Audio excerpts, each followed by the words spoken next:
How's it going, everybody? Welcome to the Jeep Man King channel. Guys, back in the summer, I made a short on my channel saying what is better, either a digital tachometer, all right, with a timing light built together, or a vacuum gauge to tune your engine to get the peak performance out of your engine. Let me show you something that I saw in my manual, and I'm going to give you some good information about. Sometimes it's okay to use the manual, but if you want to get the peak performance out of your engine, you can almost throw that manual away because the timing is not going to be exact for each engine. Every hour that your engine is running, there's wear and tear taking place, all right?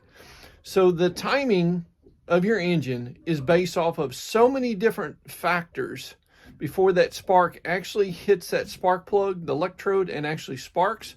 There's like a chain of mechanical ties that are all linked together. Kind of like when you're a kid, you play with dominoes, right? And you've got these dominoes laid up all in a nice line or curve or whatever. And you hit that first domino, but the goal is to make the very last domino fall. Well, guess what?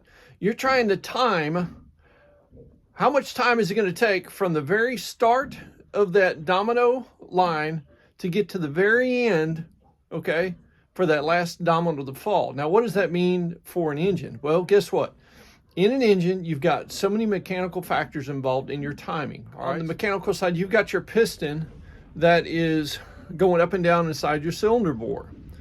When that piston is on the compression stroke, that piston, it needs to go all the way to the top of that cylinder with both valves closed, and you're compressing that air and fuel mixture. With that, you want that spark plug to fire right when that piston is all the way at top dead center and slightly on the way down. And I say slightly, I mean very, very slightly. If that spark plug ignites while that piston is still going upwards, that's what you call pre-ignition. All right, so that piston is not all the way at the top of the compression stroke, but yet there is fuel and air in there, and it is being compressed, but the spark is going to happen before it actually gets to the top dead center. Sometimes you can hear a pinging that takes place, like a rattle. And you're like, what is that? A lot of times, if you know and have a trained ear, it's not a lifter or something like that. And it usually happens on heavy acceleration or even when you start to crank the engine. A lot of times you'll feel the engine kind of lug back, like instead of a nice smooth crank, it's like it's wanting to stop. And what's happening is you do have some pre-ignition going on. All right, so that's the mechanical side, and that's real bare bones, guys. There's a lot more to it, but that's just the bare bones. Now let's look at the electrical side. So let me go down the engine room and I kind of walk you through this process. You can make this thing have so much more power by understanding how the timing works. And I'm going to take you through that process on how to time this to get your peak performance out of your ignition timing. All right, so down here is your crankshaft, all right? And on that crankshaft, you can see these numbers here. I'll zoom in there and you can see those. That's going to be your timing marks right here. This is going to be your pointer right there, and then your timing marks, okay? Now, the crankshaft turns, and inside here you've got your timing cover, which includes your timing chain, and then goes up to the camshaft, which is inside this cover, which you can't see. But with that, if your crankshaft's turning, the timing chain is turning, it turns your camshaft. Your camshaft goes through the middle of the engine, and then the push rods and your hydraulic lifters are right on that camshaft, which that opens and closes your valves to your cylinders, okay? That camshaft goes all the way back, and it gets back to the back of your engine back here, and it comes to your distributor, all right? Now, on the back side of the camshaft is a gear, all right? And I'm going to explain all of this here in a second, but a gear is on the very back of the camshaft. Now, that gear turns two different things. Number one, it's going to turn your oil pump, and also it's going to turn your distributor shaft inside your distributor. That's what makes the rotor go round and round. And then as it gets to each spark plug wire, it sends electricity down to the spark plug on your cylinder. It sparks and then ignites the fuel and air mixture that's in your cylinder, okay? Now, let's think about this. Let's go back to the front. This engine from factory shows that right here. If you guys want to pause this, you can. It's going to be for Chrysler 225 318. It shows right somewhere here that ignition timing is supposed to be 5 degrees before top dead center. And guys, let me tell you, will the engine run at 5 degrees? You bet it will. It'll run nice and smooth. But guess what? You're leaving so much power on the table because as your engine wears, so does the mechanical side of your timing. So on the front of the engine, you've got a timing chain. Well, guys, if you've heard of people say, hey, my engine jumped time, it's because of the fact that the timing chain was so wore out that it jumped a tooth on either the crankshaft or the camshaft, and then the engine doesn't run or runs very badly. It's because it jumped time. Every hour that this engine is running, guess what? There's wear taking place on the crankshaft sprocket, the timing chain, and also the camshaft sprocket. And guys, when either 3 of those factors wear, it's going to mess up the timing of your engine. So maybe if this engine was brand spanking new and there was no hours on it, yeah, you could put it at 5 degrees top dead center and it'd run just fine. I've got a little over 600 hours on here, and I can set this engine at 5 degrees, but it doesn't run very well. It'll run, and it's got power, but man, you've got 3 points of wear there. Then you come back here on the back where the camshaft has got a gear. Now where a gear is, you've got this distributor gear that's meshed in with that. And guess what? There's more wear that takes place. So this distributor, being a marine unit, has a centrifugal advance. It doesn't have a vacuum advance, it's got centrifugal. Underneath this plate right here where your pickup coil is, you've got some pivot points in there with some springs, okay? Those are like a governor spring almost. But as this engine revs up, there's some set of weights in there that spread out and decrease. As you decrease the engine speed, those weights will come back in. And what you're doing is you're either advancing or retarding the timing based off of a centrifugal force of those springs and weights that's underneath here. Now, as those springs wear, guess what? Your timing is going to be affected, right? So there is another wear point, another factor in which your timing can be way off by either those pivot points. If you don't lube those, and you need to take off this little cover and spray it down with some penetrating oil or something to keep those pivoting correctly. And then the springs that are in there over time, springs will all lose their tension. So then with a centrifugal timing advance, right, because of springs, then that's going to affect your timing as well. So timing changes as your engine wears, and you've got to be on top of that to make sure that you have the optimal timing, ignition timing for your engine, okay? Now, something to check on these centrifugal timings is your pickup, your rotor right here, all right? See how I can pull one side and it goes back? Well, that's the springs underneath this plate, okay? That's attached to those flyweights in there.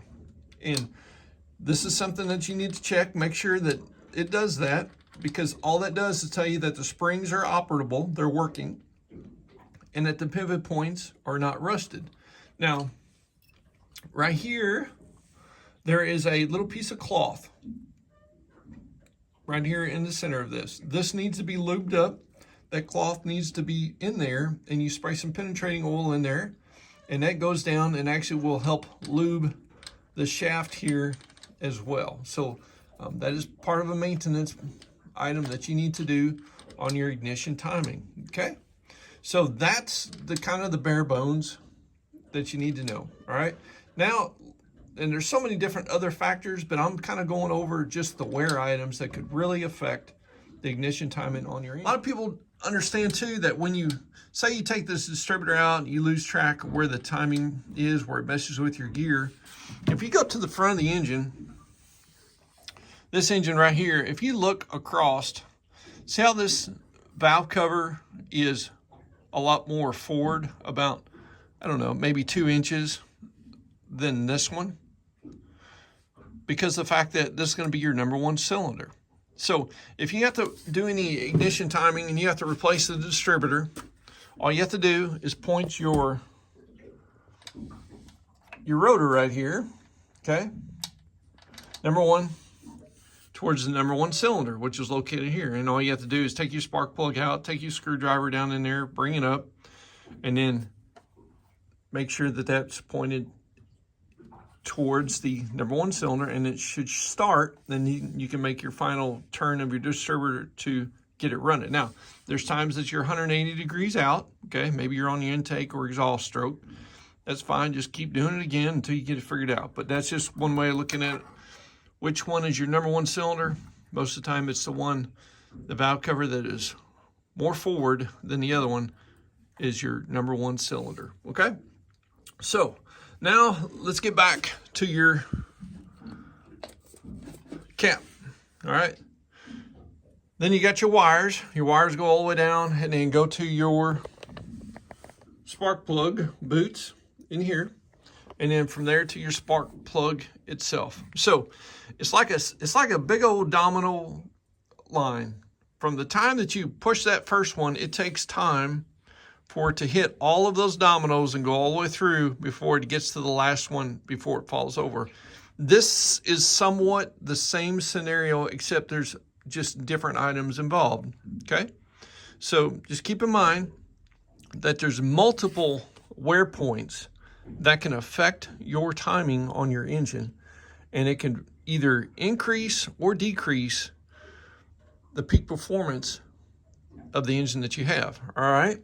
So I'm going to be starting up this other engine over here, and we're going to be letting it warm up. I think it's real important. I've got to do some maintenance on here. I got to get a new rotor put in, probably a new cap, and do that. So I'm going to use the other engine and kind of run through this process. But it's real important that you get your engine at operating temperature and heat sinked, all right? And what that means is you need to make sure that the engine is warmed up extremely well. Sometimes just because the thermostat opens up doesn't mean that your engine is fully warmed. You gotta heat up all the cast iron, the block, make sure this thing, the carburetor even, you want it heat synced so when you do this adjustments on the timing that you can get a real accurate timing for your piston, all right? And we'll let it run for a while, let it warm up, and then we'll do this on the port engine, and we'll get her going, okay? So hang tight. All right, guys, so here we go. We're going to set this engine RPM up around the 2,500 RPMs, and you want to adjust your timing when the RPMs are up around the 2,500. That way, them flyweights in your distributor are at their max, okay? So now I'm going to be decreasing, retarding the timing. You're going to see this RPM start to drop, and when you retard the timing, the RPMs will start dropping down, and it's because the piston is going downward in the stroke in the bore, and you're just prolonging and you're retarding that ignition timing. Now I'm going to be advancing the timing, and as you can see, the RPMs are going to start increasing. And when you advance the timing, this is what happens most of the time. Your engine is going to increase RPMs because it's running better, the performance is better, and you're getting that piston and spark closer to the very top dead center. And that way, when that spark happens, the air and fuel mixture is compressed at the very tightest that it can be compressed at, and the piston is starting to go downward in the stroke. And here I've got it kind of turned up there around the 2,500 or so. Now I'm going to be retarding it, and I'm just going back and forth here, guys. For those that's never done this, I am advancing the timing here and then going back down with it, and then advancing the timing here and kind of going back down with it.